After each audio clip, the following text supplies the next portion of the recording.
Hello, everyone, and welcome to Lecture 6. So, what we're going to be doing today is basically building on the work we've been doing the previous 2 weeks. In particular, what we're going to figure out and talk about today is the tools and machinery we'll use to evaluate first order logic sentences. That is, to figure out when they're true and when they're false. So, specifically, what we're going to talk about will be three things. First, we're going to talk generally about interpretations. So interpretations are going to be the tools we'll use to decide when first order logic sentences are true or false. Once we kind of talk about the general machinery of interpretations, we're then going to turn to, well, how do we actually understand truth in first order logic? That is, how are we going to understand truth using our tool of interpretation? And then finally, we're going to put interpretations to use, and we'll talk a little bit about some semantic notions that we can define using interpretations in first order logic. Cool. So that's the plan. And in this first part, we'll focus just on understanding interpretations. So let's get started. Right, so as we've kind of been made clear over the past few weeks, first order logic sentences are basically split up into predicates, terms, and quantifier expressions. And this gives us increased expressive capacity. We can say more than we could with first order logic or with truth functional logic. In particular, because we're able to talk about predicates and terms, we can consider what's true of some particular objects. We can say things like Yobka's a dog, right? The thing that is Yobka satisfies the predicate is a dog. Nathan isn't a dog, right? Instead of just talking at the sentential level, we can talk about particular individuals or objects and talk about the properties they have. And of course, what quantifiers let us do is kind of extend this and talk about some or all of the objects in our relevant domains. So this is a huge advantage for first order logic. We can talk about like properties that objects have. Now, when we interpret first order logic sentences, what we're going to do is we're going to consider what predicates are true of these objects, right? So to put this in a little more directly in the machinery, right, we're going to say that the collection of objects that satisfy a predicate are the predicate's extension. So if we think about, all the things, right, ever, universal domain, right, all the things that are people would satisfy the predicate is a person. Right? Similarly, if we think about all the dogs, right, those things will satisfy the predicate is a dog. Right? In contrast, my mug does not satisfy the predicate is a person, nor does it satisfy the predicate is a dog. So satisfaction means that you're in the extension of this predicate. Right? You're in the collection of things that the predicate applies to. Now, in this way, what this means is that first order logic isn't a truth functional language, right? Unlike TFL. Instead, it's an extensional language. And the reason we say this is because basically the extensions of predicates are going to be our fundamental unit. We're going to fix the extensions of predicates, and then that in turn is going to fix the truth value of the overarching sentences. So it isn't going to be like TFL where we stipulate valuations or truth values for atomic sentences, and then that gives us the more complex one. Instead, we're going to fix extensions of predicates, and that's going to fix truth values for the more complicated sentences. So extensions are the kind of fundamental unit here when it comes to evaluating whether a sentence is true or false. So how do we do it? So how do we fix extensions? Well, there's basically two ways. So let's take the predicate D, and let's say that D is the predicate is a dog that lives with Nathan. Now, when we think about this predicate, we can actually kind of do this, you could think about its extension in two different ways. The first way is what we'll call indirect stipulation. That is, we say, hey, this is a kind of description, a property that something has in order to satisfy this predicate D. And then, D and that name is going to be true of all and only those things that are, in fact, dogs that live with Nathan. Contrast that with a direct stipulation. What we do here is we say, hey, the predicate D applies to or is satisfied by all and only the following things. And then we list the objects we want. In this case, it's just going to be Yubka, right? So in the indirect stipulation, what we do is we pick out some kind of property, and then we go out in the world and we find the things that have that property, and that will be the extension of our predicate. In direct stipulation cases, we just provide a list. And that list are the things that satisfy the predicate. And if you ain't on the list, you don't satisfy it. So again, we can indirectly stipulate or we can directly stipulate. These basically will fix the extension of our relevant predicates. Now it's worth noting that we've been talking, and in all of our examples, we've been using predicates that kind of pick out non-arbitrary collections. So dogs that live with Nathan, people, coffee mugs, vegetarians, to pick some examples from the homework, right? But when we actually think about predicate extensions, extensions can actually be pretty arbitrary. That is, when we're just thinking about the logic, right? Logic doesn't care what we think naturally goes together. To logic, everything is on equal footing. Everything is more machinery for our extension mill. Right? In this sense, logic is actually properly egalitarian. Right? My mug, Darth Vader, the city of Tilburg, the warm, happy feeling I get when I think of Yubka, right? All of these things are objects, at least for the point of view of first-order logic. Right? And we can even group them all together if we wanted to into a single predicate extension. Right? So it's tempting to always think that predicates have to line up with something, some kind of property that we could specify. Like, is a person, is a dog that lives with Nathan. But predicates don't have to be like that. Predicates really are just something that's satisfied by some objects. Okay? That's probably an easy way to think about it. So for example, right, let's suppose we're talking about the universal domain, and let's define up a predicate. Let's make it the predicate Z, right?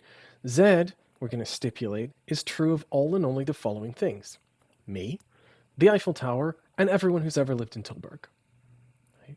So this is a weird predicate, right? It's got a funny extension of me, the Eiffel Tower, and a whole bunch of people, most of whom are going to be Dutch, but not everybody, right? Now that's a kind of funny predicate. There isn't really a description we could kind of pull to naturally describe the property that all of these things have, right? But that doesn't matter because we can still fix the extension of this predicate in this way. This is a legitimate extension for a predicate. So let's add some names to the mix. Let's have little n pick out Nathan and little d pick out Darth Vader. Now, given this sort of setup, we can say some things, right? So first, Zn is going to be true. Why is Zn true? Well, because I'm in the predicate's extension. Right? Remember, we specified these are the things that are in the predicate's extension. Hey, there's me. So when we have this little atomic sentence featuring the predicate Z and the name for Nathan, well, that is going to be true because I'm in the predicate's extension. In contrast, ZD is going to be false. Why? Because Darth Vader's not in the predicate's extension. Again, if we go back, he's not me, he's not the Eiffel Tower, and he's never lived in Tilburg. Because he lived in a galaxy far, far away. So, yeah, he's not going to be in the extension of the predicate. So, when we use his name and the predicate, attach the two together, it's going to be false. He's not in the predicate's extension. So generally, whenever we have something of this form, like a predicate and a name, that claim will be true if the thing named is in the predicate's extension, and it will be false if the thing named is not in the predicate's extension. Now, note I said when the little element here is a name. When we have a variable, this element right here, this predicate plus variable, isn't strictly going to be true or false. Okay? And this is because this doesn't do anything like naming. Right? A variable doesn't name. It's something like a pronoun. So it's not going to denote anything. It's not picking out something. And since it doesn't pick out anything, it can't pick out anything that's in the predicate's extension. Instead, we're going to have to say something a little bit more complex about when something like this is going to be true or false. Right? So again, the big lesson, one place predicate descriptions like this are going to be true if and only if the object denoted actually is in the extension of the predicate. And again, how do we fix the extensions of predicates? Well, we can do it either by indirect stipulation, where we describe some property and then go out and find the things that satisfy it, or directly, where we just simply list off the objects that are in the extension of our predicate. So this is going to be our fundamental idea. Along with this, of course, so that's just one place predicates. But we've talked a little bit already about multiple place predicates. These are going to be a little bit more complex. Specifically, what we're going to have to do with multi-place predicates is that we don't just list off things, but we specify an order. Okay? So let's have the predicate f, which is, fxy is x is friends with y, right? So the first one closest to the predicate is going to be in place 1, and the second one further away from the predicate is going to be in place 2. Now, when we think about this predicate, we can fix its extension just like before, indirectly or directly. If we do it indirectly, what we do is we'll say fxy is going to be true of x and y in that order, if and only if x is friends with y. And note we used variables here because we want to be able to just talk about anything, right? So again, what we'd have to do then to see what counts as actually satisfying this relational predicate, this two-place predicate, is we got to go out and look and see what things in our domain are friends with each other. Contrast that when we just do direct stipulation. What we do here is, again, we're going to provide a list, and the list is going to tell us the extension. But instead of just a simple list of names, picking out all the things that are in the extension, we're going to give a list of ordered pairs. And these ordered pairs tell us which objects in a particular order satisfy the predicate. So for example, looking at this predicate, I might say the extension is Nathan Yobka, the ordered pair Nathan Yobka, and the ordered pair Amanda Yobka. Right? So if we let little n be Nathan, and little j be Yobka, and little a be Amanda, right, we then get, right, f and j and f aj are true, right, because the ordered pair of Nathan Yobka and Amanda Yobka are in the stipulated extension of this predicate. However, fjn and fja are false, because what we don't have is the ordered pair Yobka, Nathan, or the ordered pair Yobka, Amanda. Right?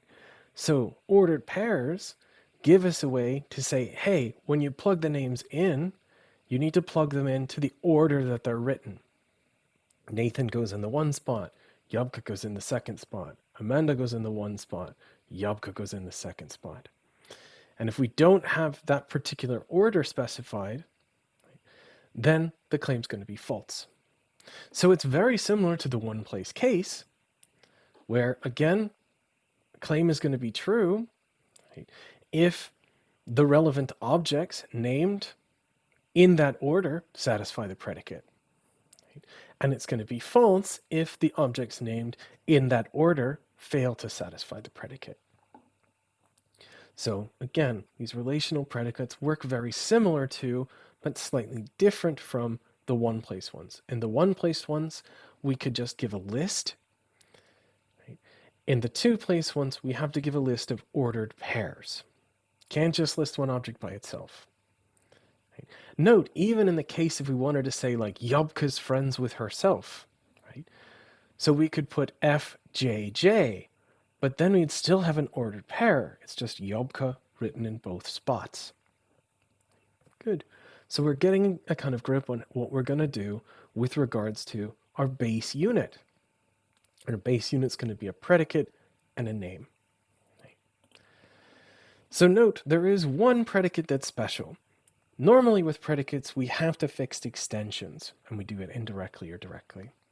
But when it comes to identity, equal sign predicate, it's special. There's no playing around with the interpretation of identity. It's always fixed. You don't even have to include it in any symbolization key because it's always going to be such that, right, x equals y, or x is identical to y, is true of x and y if and only if the thing picked out by x and the thing picked out by y are the very same thing. So we don't even have to really talk about the extension or what equals means. We always know its identity and we always know how it works. So putting some of these things together, we can now specify exactly what an interpretation is. So an interpretation consists of three things: specification of a domain, an assignment of exactly one object within the domain for each name that we care to consider, and for each predicate, except for identity, a specification of what things, and if needed, in what order, the predicate is true of. That is, what we need to do for every interpretation is settle the domain, settle what objects in the domain are picked up by the names we're concerned with, and we need to fix the extensions of the predicates. Now, what do interpretations do? These are going to be our things that are working kind of similar to truth tables, in that we're going to specify an interpretation, and the interpretation is going to fix the extension of our predicates. This is what it does in our third step, right? And in turn, these extensions are going to fix the truth values of first-order logic sentences. So again, this is why FOL isn't a truth functional language. It's an extensional language, because we fix extensions, and that will indirectly settle the truth values of first-order logic sentences. So this is the basic idea. In order to evaluate first-order logic sentences, we're going to construct interpretations, and these interpretations will indirectly fix the truth value of the relevant first-order logic sentences. So it's maybe helpful to see a few examples. So here's a simple interpretation. It should actually look very familiar because we've kind of been talking about them. Right? So what do we have? We've got something like a domain. In this case, I've specified the domain as universal. Right? And I've now settled a couple of predicates. In this case, I've got 4 predicates. 2 of them, I've indirectly stipulated the extension. So I've got predicate D, which will be all the things that are dogs. Predicate F is all the things that are friendly. Predicate Z is, again, our extension of Nathan, the Eiffel Tower, and everyone who's ever lived in Tilburg. And predicate A is going to have the extension of Darth Vader and Yopka. Right? Finally, to round off our interpretation, I've added some names. We have little n for Nathan, little d for Yopka, and little j for little d for Darth Vader. Wow, and little j for Yopka. Okay. So again, this gives us a complete interpretation. It tells us the extension of our predicates. It specifies our domain, and for the 3 names in this case that we're interested in, it tells us what things in this domain each name picks out.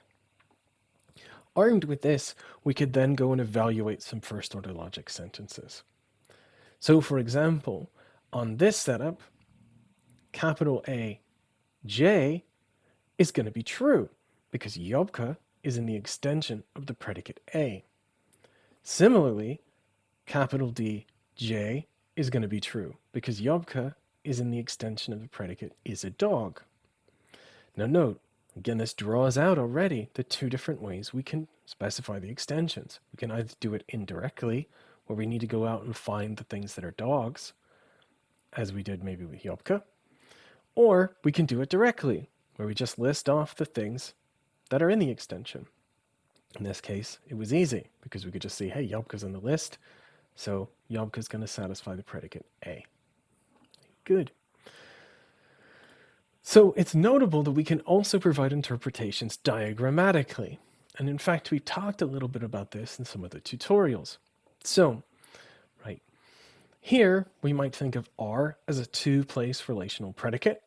And we can say that Rxy holds of X and Y in that order, if and only if there's an arrow running from X to Y in the diagram. And note here, these are variables, so we could replace them with particular names.